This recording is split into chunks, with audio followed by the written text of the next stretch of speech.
Sumapit ang gabi, ang kaninang kulay kahel na kalangitan ay napalitan ng madilim na langit.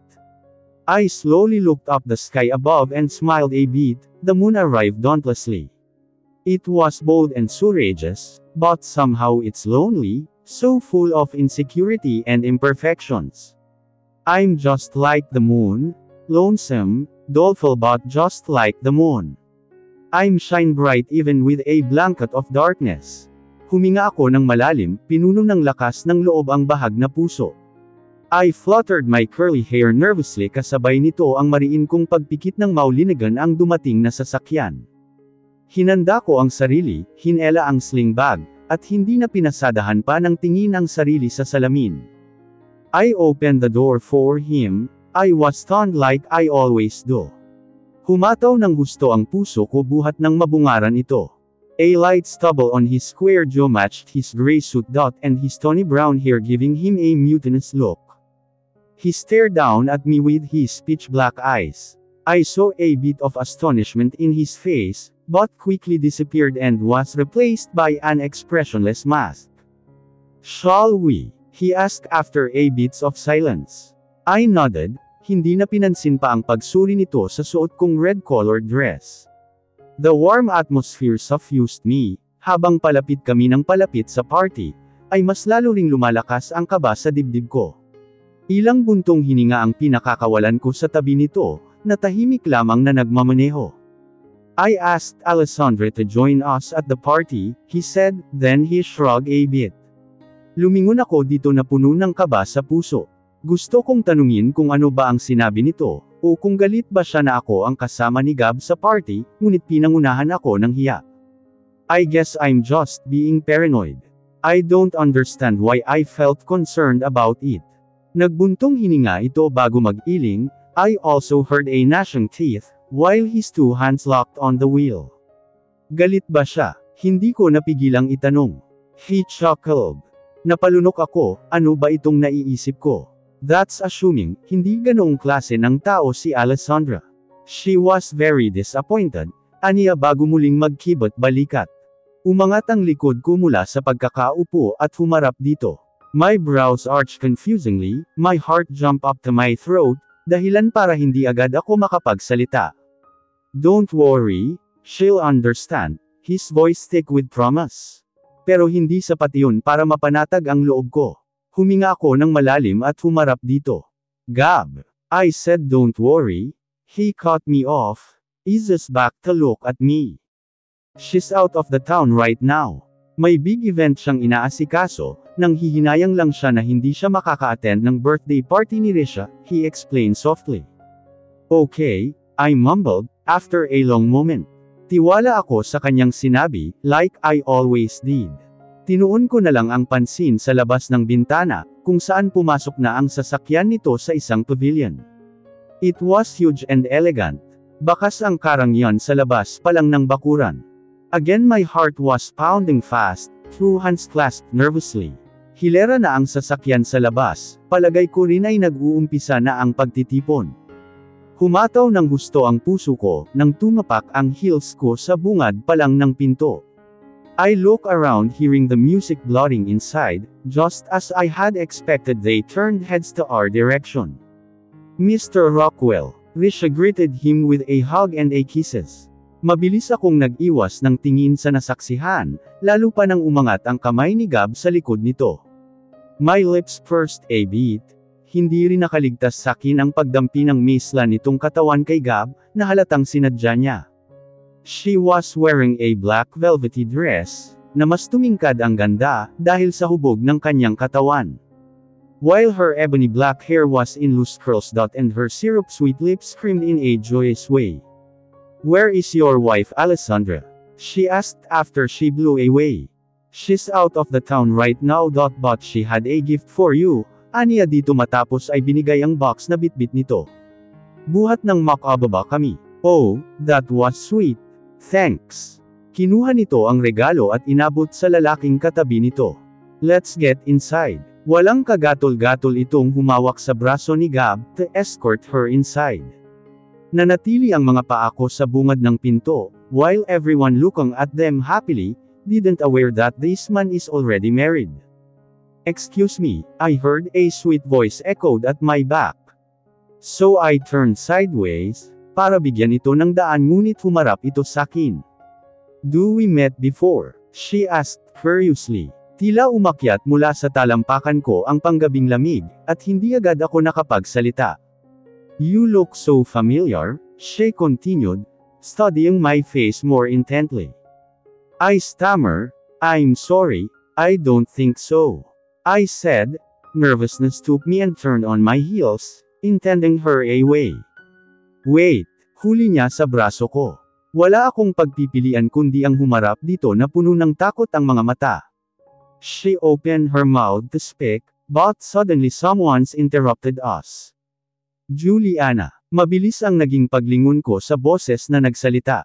My lovely mouth widened. Mark. I uttered a sound of relief. Sandali muna itong sumulyap sakin, at tumungo bago lapitan ang babaeng tinawag. It's nice to see you again. He politely said to the woman in front of me. Oh, hi. She walked towards the Mark and gave him a warm kiss on the cheek kahit pakatabi nito si Sarah wearing her fitted v-neck gown. Nakahinga ako ng maluwang, nang bamaling na dito ang atensyon ng babae. Pinagpasalamat ko ang pagdating ni Mark na siyang sumulyap pa sakin, bago tumungo muli. I swallowed forcefully, bago tumalikod na sa mga ito. I was really getting conscious at the way people were staring at me.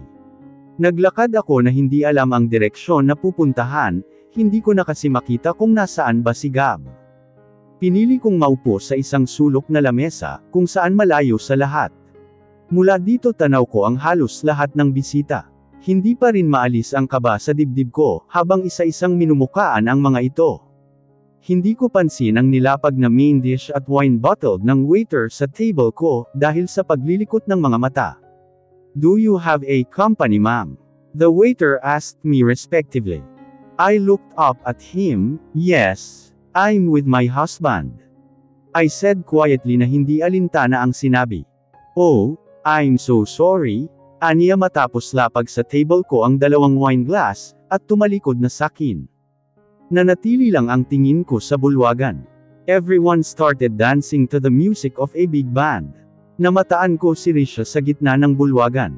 Her black dress billowing out as she moved sexily and spun carefreely. Hinanap ng mata ko si Gab, ngunit hindi ko ito mamataan, tanging si Mark at Sarah lamang ang naroon, na siyang nasa gitna na rin at sumasayaw. Until a familiar figure sit beside me. Napaayos ako ng upo habang nasa ballroom pa rin ang pansin. My heart skipped a beat. Lalo pa nang maamoy ko ang alak na nilapag niya sa table, na humahalo sa scented perfume niya. I saw you with Mark earlier, he started leaning against the large chair. I gave him a curled lip and slight nod affirmatively. She's with Sarah, he nodded, then took a slug of his drink. Hinayaan ko muna siyang ubusin ang laman ng rock glass niyang hawak, bago ko ito lingunin. To my surprise, I caught him staring back at me. Hindi mo ginalaw ang pagkain mo, he gently said, eyes were immobile as the rest of my face. Busog pa kasi ako, bulong ko, hindi maitago ang pamumula ng dalawang pisngi. Hindi ito sumagot bagkus ay sinalina ng wine ang baso sa aking harapan. Thanks, I almost whispered to him. One heavy silence settled between us, pakiramdam ko ay umaapaw ang puso ko sa halo-halong saya at kaba. I slowly bringing the wine to my lips, the sweet sensation pouring down my throat, creating a warm feeling deep inside my stomach. I shut up my eyes with anticipation. I'm done talking to Risha. And we already closed the deal, he stated. Wow, congrats. Ngumiti ako para epekitang masaya ako sa naging resulta ng gabing ito. The corner of his mouth lifted up into a smile. Tinaas nito sa akin ang glass wine niyang hawak, at pinagtungki ang aming mga baso. For the success of Real Steel Corporation. He wore what he clearly though was a winning smile. And took a sip on the glass. I mimicked his action, my lips curled around the rim of the glass, leaving a painted streak behind. Binaba ko ang wine glass, at sandaling binalik ang tuon sa bulwagan. Patuloy ang lahat sa pagsasayaw, naroon pa din sa gitna sina Mark at Sarah maging si Risha na may papalit-palit ng partner. Sumulyap ako kay Gab na matamanding pinaninod ang mga nasa bulwagan. He slowly took a sip on his wine glass. And shifting sideways. To look at me in the eye. "Wanna dance with me?" he asked in a softer voice. I was stunned, hindi ko napigil ang umawang ang mga labi sa kanyang naging tanong. Wala sa loob na binalik ko ang pansin sa dance floor. Sorry, hindi kasi ako marunong sumayaw, pagtanggi ko kahit ang totoo ay umiiwas lang ako sa ibibigay nilang atensyon sa amin ni Gab kung sakali. Really? Everyone can dance, he chuckled with so much amusement. Sunod-sunod akong nag-iling, paano'y nararamdaman ko na naman ang pag-iinit ng dalawang mata ko. Akala ko ay bubuti na ang pakiramdam ko dahil sa nawala na ang lagnat ko kanina. Pero heto na naman at parang inaapoy ako ng lagnat. Mabuti na lang ay namataan ko sila Mark na palapit sa aming lamesa. Bahagya pa akong sumulyap kay Gab na sinimsam ang kapitan ng alak bago umayos ng upo. Gab! Sarah greeted him. Agad na tumayo ang huli, para ito alalayan makaupo sa silyang katabi nito, na agad din tinabihan ni Mark.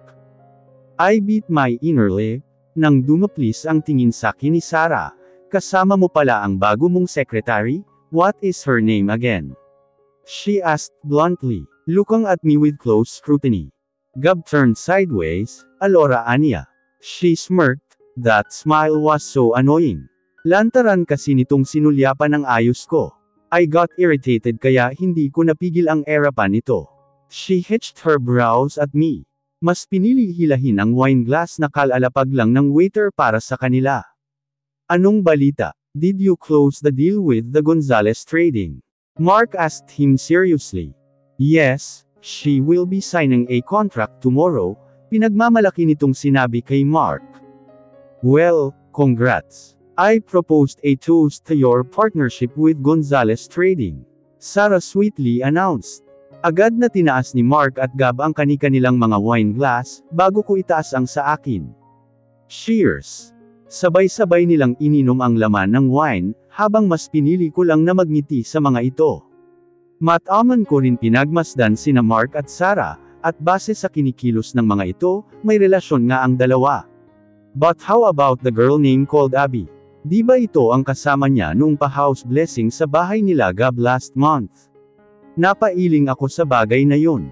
Ang mga lalaki talaga, makakita lang ng mas maganda at mas sexy, agad-agad na nagpapalit ng babae. Parang nagbibihis lang ng damit kong magpalit.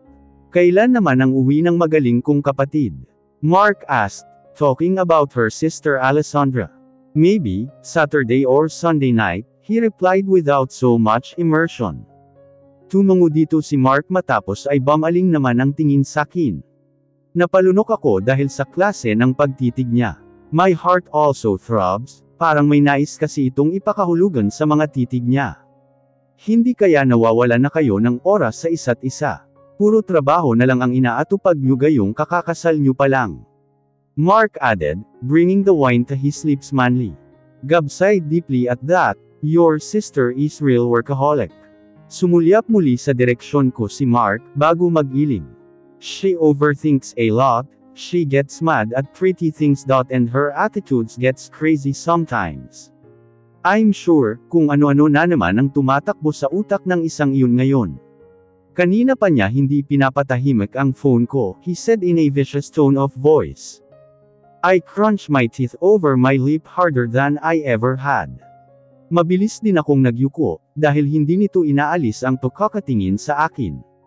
We already talked about that issue, Gab said seriously. Good to hear that from you. Ayoko lang magkakaroon kayo ng problema ni Alessandra. Lalo na sa usaping third party. Mark directly said to Gab, sandali pa itong sumulyap kay Sarah na umirap lang sa kanya. He breathed out, kilala mo ako, alam mong hindi ko kayang lokohin si Alessandra. I sighed painfully, mas piniling ito ng pansin sa wine glass na nasa harapan ko, at tahimik iyong sinimsam. I have a better idea, bakit hindi pa kayo mag-anak? Para naman hindi na napa-paranoid ang asawa mo. Sarah suggested and smiled devilishly at that. Silly girl. Mark pinched her nose. I'm serious, Mark. Sarah rolled up her eyes, parang hindi niya boss ang mga kaharap nito kung magsalita. We're planning to have a baby next year, he declared, settling his back against the chair. And took a slug on his drink. I shut up my eyes painfully.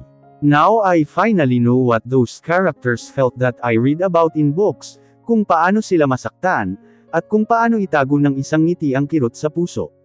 I thought those simple feelings are just fictional. But I was feeling actual pain in my heart hearing him say that. Pag nangyari yan, siguradong hawak ka na sa leeg ng kapatid ko. May laman itong sinabi ka, Gab. I suddenly felt awkward, hindi lang dahil sa sinabi nito kay Gab, kundi dahil kung paano ako tignan ni Mark sa huli nitong sinabi. Gab let out a deep sigh. Hindi na ito nagkomento sa sinabing iyon ni Mark. Sinulyapan ko ito, his prominent jaw protruded, and his face turned a sullen dark. If truth told, halatang tinatakot nito si Gab, base sa binitawan niyang salita.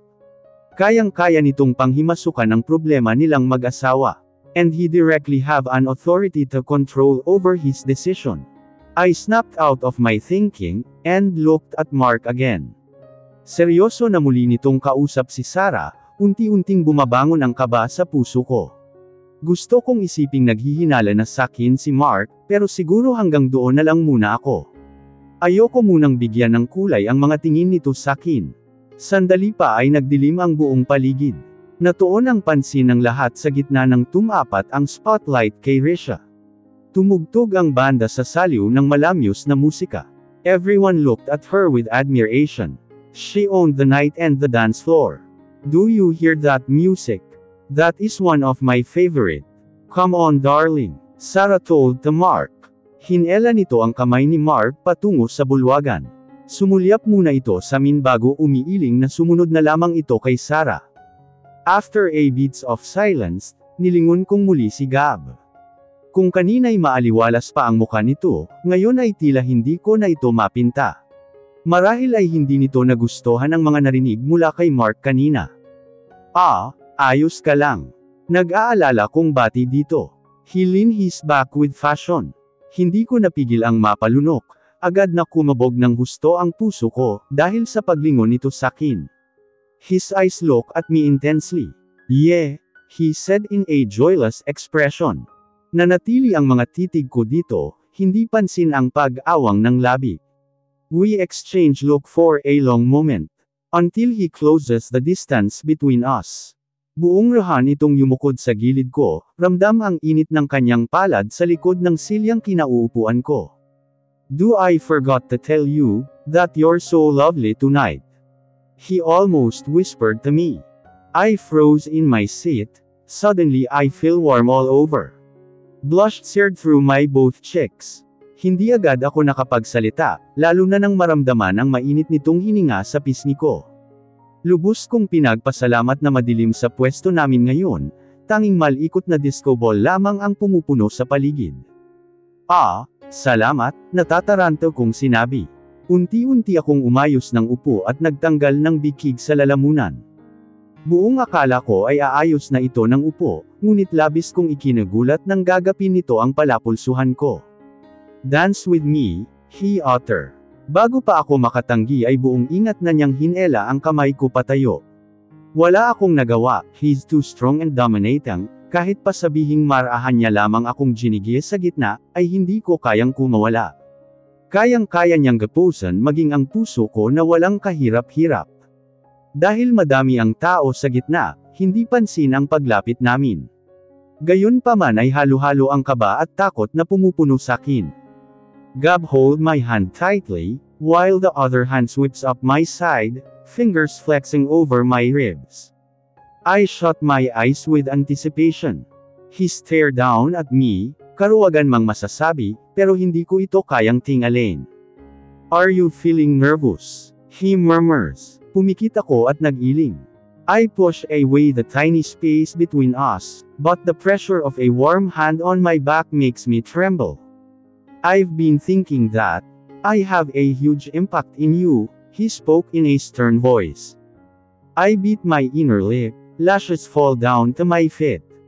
Tama siya, malaki pa rin ang epekto niya sakin, lalo na ngayon, ngunit ayokong isipin niya na totoo ang sinasabi nito, so I tilted my head upward and looked straight to his face. Even my pulse is beating fast. I don't think this very professional, Mr. Rockwell. I'm not being professional with you at all, he said. The corner of his lips would be somber was a crease of amusement. What would I be to you then? I asked with a frown. Hindi ko alam kung saan ko kinukuha ang lakas ng loob, para salubungin ang mga titig niya. Kahit pa ang alam ko tuluyan na akong banigo ng aking puso. Na wala ng lubay sa pagtibok. I just want to be with you tonight. It is as simple, and as complicated as that, he answered sweetly.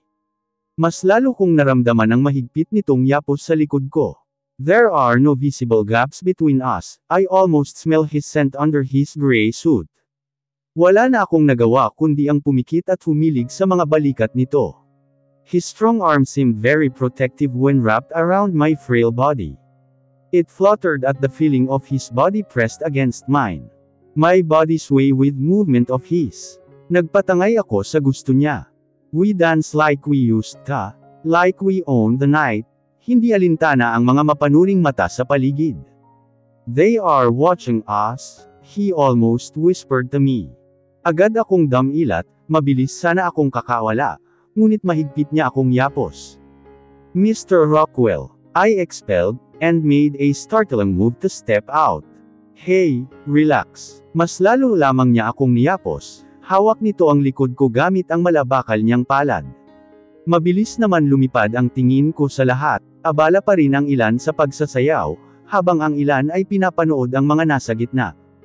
I saw Mark watching us from their seat, curiosity flashed in his deep dark eyes. Napalunok ako ng laway, dumagundong ang kaba sa puso ko. Ano na lang ang iisipin nito sa minigab ngayon? Imposibleng hindi ito maghinala sa ayos namin habang nagsasayaw. Gab, let's go back to our seat. Si Mark. Nababahala kong sinabi. His eyes darkened the pale brown to almost black. What other think of you is none of your business. Nanlaki ang mata ko, kailangan ko pang kumurap para maging malinaw sakin ang sinabi niya. Please, Gab. I said in a low cracked voice. He sighed heavily. Let's go home, it's late. Aniya sakin bago kumalas. At walang takot na hinela ang kamay ko palayo sa bulwagan. Imbes na sa direksyon nila Mark kami tumungo, ay sa lamesa ni Risha ako nito dinala, para na magpaalam. Hindi ko na maintindihan ang pinag-uusapan pa nila, dahil bumibinch pa rin sakin ang malakas na tibok ng puso ko. Habang daan ay hindi pa rin ako mapakali, iniisip ko si Mark at ang mga sasabihin niya. Sigurado akong may kahulugan ang mga titig nito sa amin kanina, na nagpapakaba ng husto sa puso ko. Nilingon ko si Gab, kampante pa rin itong nagmamaneho sa tabi ko. Hindi man lang mababakasan ng pagkabahala. Pumikit ako ng mariin, and filled my lungs with salty air, before I turned my head to his side. Gabriel. His eyes shifted on me, he fixed me with his steely dark gaze. It's alright, you have nothing to worry about, he said and tapped my head gently. Pumikit ako sa kanyang ginawa, unti-unting natunaw ang pag-aalinlangan ng puso ko, nang marahan niya itong haplusan. What's wrong with me? Why did his simple gesture give me this warm, fuzzy feeling inside my stomach? Kung hindi pa pumarada ang sasakyan nito sa tapat ng aking apartment, ay hindi nito ibababa ang kamay. Pinatay nito ang engine, ako naman ay naging abala sa pagtanggal ng seatbelt na nakayakap sakin. Sumulyap akong muli dito matapos kong maubad ang seatbelt. Salamat sa paghatid, I said in a low tone. He ran his free hand through his hair very manly. Napalabi ako, at mabilis na nag-iwas ng tingin dito. The street lights flashed and the wind came fine smoothly. It is soft and lilting. Dumaan pa ang ilang segundo bago ko maisipang hawakan ang door handle. I had a great time with you tonight, he mumbled to me. I turned red. I knew I did. My face became a color of a rival rose pink hue of my lovely dress. Nais kong salubungin ang mga titig nito, ngunit labis ang karuwagan ng puso. You're welcome, sir. I said under my breath. Tuluyan ko nang binuksan ang pinto ng kanyang SUV, ngunit bago ko pa nagawang bumaba, ay naramdaman ko na ang mainit nitong palad sa braso ko. Mabilis ko itong nilingon. Maagap nitong hinuli ang pisngi ko, hand rested below my ear. I sits frozen, from both fear and excitement. I hesitantly looked up at him. Gustong bamuka ng mga labi ko, ngunit hindi ko magawa. Nakakapaso ang mga titig nito, kasabay ng ilaw na sandaling pinagkakait ang liwanag sa amin. Marahas itong nagpakawala ng buntong hininga, mababanaag din ang pag-iigting ng mga panga. I knew we crossed the line. But I want to taste you like a sin. His voice is low and husky. Gab, I whisper, not even so sure why. Before I knew, he yanked me to him and covered my mouth with his in a hungry kiss. We kissed like we invented it. Not innocently, like a hot, passionate and demanding. Para akong lumutang sa alapaap dahil sa bilis ng pangyayari. His lips is not a foreign touch to mine. For him, it was a sin desire, and for me, it was a reason to hold on. I slowly move my hand to the back of his head, then allow my fingers to touch his hair, nang sa ganun ay wala ng distansya pang maiiwan sa pagitan namin. His insistent mouth was parting my tremble lips, tongue delving deeply. Kung hindi ko sasabayan ang init ng kanyang halik ay tiyak na ikalulunod ko. I miss him so bad. Ramdam ko ang nag-aalab nitong haplos sa aking balat, maging ang pagbaba ng sleeve ko dahil sa kanyang kapusukan. He tears his mouth from me. I drew a breath and forced it out, trying to calm the thunder of my heart. I gasped with the rough of his voice. Pumikit ako ng mariin, fingers curl around his gray suit. What are you doing to me? His voice is rough and growl. And before I spilled my final word, his mouth closing down on mine.